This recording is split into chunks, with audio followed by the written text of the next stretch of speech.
হযরত শাহজালাল আন্তর্জাতিক বিমানবন্দরের কার্গো ভিলেজে ভয়াবহ অগ্নিকাণ্ডের ঘটনা ঘটেছে। এ ঘটনায় ব্যাপক ক্ষয়ক্ষতির পাশাপাশি আবারও আলোচনায় এসেছে দেশে ধারাবাহিক অগ্নিকাণ্ডের বিষয়টি।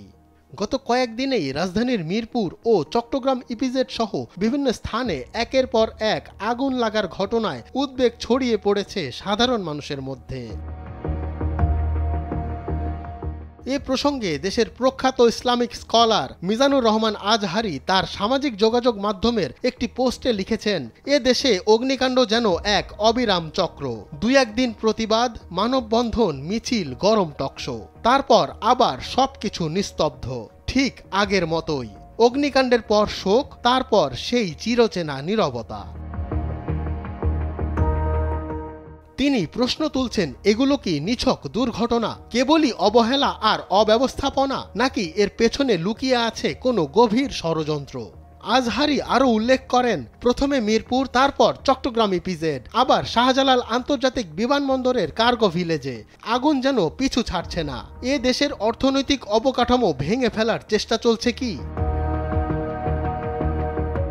মিজানুর রহমান আজহারি সংশ্লিষ্ট কর্তৃপক্ষের প্রতি আহ্বান জানান, প্রতিটি অগ্নিকাণ্ডের রহস্য খুঁজে বের করার সময় এখনই। নিরপেক্ষ তদন্ত করুন, খতিয়ে দেখুন, যথাযথ ব্যবস্থা নিন।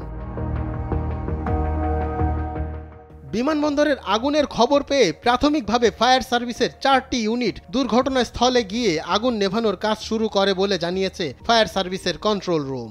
একে একে 37টি ইউনিট আগুন নেভানোর কাজে যোগ দেয়।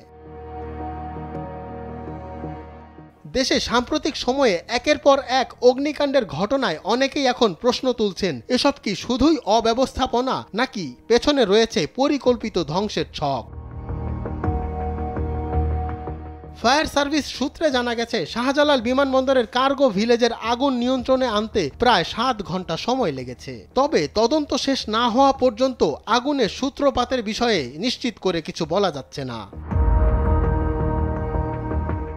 দেশের নাগরিক সমাজ ও বিভিন্ন পেশাজীবী সংগঠনও দাবি তুলছে, প্রতিটি অগ্নিকাণ্ডের ঘটনার তদন্ত করে দায়ীদের চিহ্নিত করে আইনের আওতায় আনা হোক। বাংলাদেশ এখন অপেক্ষা করছে, আগুনের এই ভয়াল ধারা বন্ধ হবে কবে?